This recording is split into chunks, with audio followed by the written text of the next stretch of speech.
Sifat sahabat yang kedua itu adalah pada diri sahabat Rasulullah SAW terdapat keyakinan hakikat solat khusyuk wal khudu. Memahami bahwa solat adalah mi'rajnya seorang hamba kepada Sang Pencipta. Memahami bahwa solat adalah menghadapnya seorang hamba kepada Raja dari segala raja. Komunikasinya seorang hamba kepada Yang Maha Mendengar. Ruang keluh kesah seorang hamba kepada Yang Maha Mengetahui. Mereka sholat dengan khusyuk, meletakkan sepenuhnya jiwa dan pikirannya hanya kepada Allah.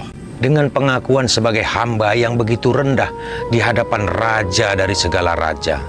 Dengan cara menghadirkan hatimu kepada setiap gerak dan komunikasimu ketika berhadapan kepada Yang Maha Pencipta. Seolah-olah engkau melihat Allah. Namun sekalipun engkau tak dapat melihat Allah, tapi yakinlah bahwa Allah melihatmu, bahwa Allah mendengar setiap detak jantungmu. Ketika lidahmu mengucap Allahu Akbar, maka hatimu harus mendahului dengan mengakui bahwa begitu kecilnya kita di hadapan Allah yang tiada banding. Kau tahu betapa kecilnya kita di hadapan Allah, bahkan bila dibandingkan dengan ciptaannya seperti matahari. Para ilmuwan telah meneliti bahwa besarnya matahari berbanding 1.200.000 kali lipat bila dibandingkan dengan luasnya bumi. Maka jika matahari itu sebesar bola basket, bumi ini hanya sebesar biji jeruk.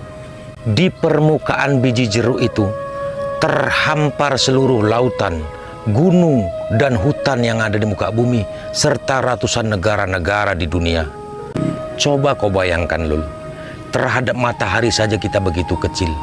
Lalu bagaimana kita di hadapan Allah Subhanahu wa Ta'ala, pemilik dan penguasa alam beserta isinya? Masih pantaskah kita berdiri merasa besar? Masih pantaskah kita berjalan di muka bumi ini dengan rasa kesombongan?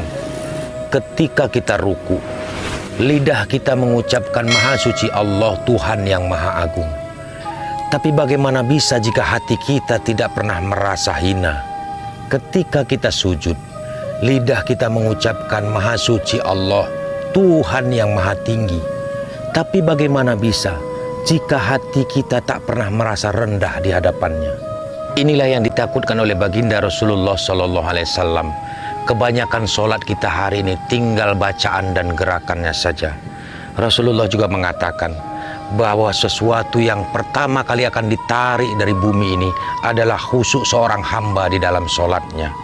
Sehingga ketika nanti seorang hamba menuntut balasan dari solat-solatnya di dunia, maka Allah akan campakkan solat